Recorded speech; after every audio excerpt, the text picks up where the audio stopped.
Garrett Tenney is live for us in Chicago. Garrett. Yeah, Harris, those proposed changes would have allowed Chicago police to work with ICE only in cases involving a violent criminal, which is the kind of people state and local officials claim they don't want to be here. Instead, progressives on the city council have spent the past week preparing to fight this expected ICE operation by canvassing Latino neighborhoods to pass out these flyers, telling folks to not open their doors and to remain silent if ICE agents show up looking for any convicted criminals.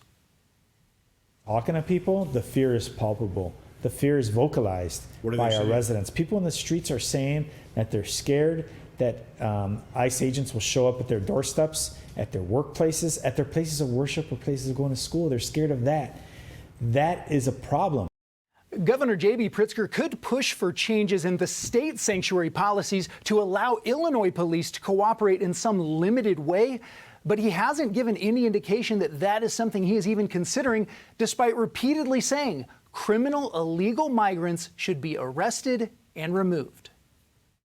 If there are violent criminals who have been convicted of violent crimes, who are undocumented, they are supposed to be deported. That is the law of the United States and has been for quite a long time.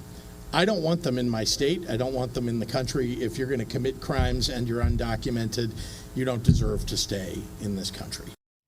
The sad irony here is that by not helping to remove those folks, Democrats here say that the folks they are trying to protect, those law-abiding individuals who are here illegally, by not cooperating with ICE, more of those very individuals are inevitably going to get picked up by ICE while agents are trying to track down those who are the most dangerous. One example, Harris, during an ICE operation in Chicago back in 2018, agents arrested 156 migrants. Of those, only 74 had criminal convictions. The other half were folks who just got caught up and were collateral arrest. Tom Home and others are warning we're almost certainly going to see a lot more of that because of these sanctuary policies. Harris? And just so I'm clear, I mean, if they came here illegally, they already committed a crime. They broke our laws of sovereignty. So there's 156. Yes, 74 had committed crimes either in their former countries or in this one. But the balance of that was, from what you're saying, and that's what I want to get straight, they were here illegally anyway. Here illegally, not violent criminals, though. And that's what the administration is focusing on in this initial set of operations. All right. That's helpful. Garrett, thank you. Gianno Caldwell, Fox News political analyst. Gianno, look, I made a fine point of this because it matters. The last administration was trying to legalize coming across our border in many illegal ways. Whether you crawled in, you went around the security checkpoints, they just wanted, okay, well, if you got here, you're safe. That's not how it works. That's not sovereignty. That's an open door. So picking up these people along with the violent criminals, what would you rather not do? Just not pick up anybody? That's what they wanted. Exactly right. Today is different. Exactly Trump's in right. office. 100%. And Governor J.B. Pritzker is speaking out of both sides of his mouth, saying he doesn't want violent criminals there. But yet, people, as you mentioned, they broke the law and they came over here. It's the exact same thing. You committed a crime by entering the United States of America, and it has cost us in blood and treasure. Blood by the 100,000 plus people who've overdosed on a drug. And we've seen that in recent years since Biden has taken office, and treasure with the billions of dollars of resources that are being usurped from the people of Illinois and the people of the city of Chicago, New York, and all across the country. It must come to an end. And thank God this day has come with Donald Trump in office to get the country back on its feet. Well, look, you knew that there'd be pushback. There has been from day one with that immediate lawsuit slew against DOJ, the Department of Government Efficiency. Now there's more legal action. Democratic attorneys general are suing across the country. They're suing President Trump over his birthright citizenship executive order. Here's a map showing the lawsuit spread across 22 states. Constitutional law professor Jonathan Turley says he believes this issue could make it all the way to the U.S. Supreme Court. Watch. The real value of the executive order is not that it has binding legal effect on anything other than federal agencies, but that it could trigger a long-awaited court fight to bring clarity to this issue. It could ultimately go in front of the Supreme Court. Your reaction?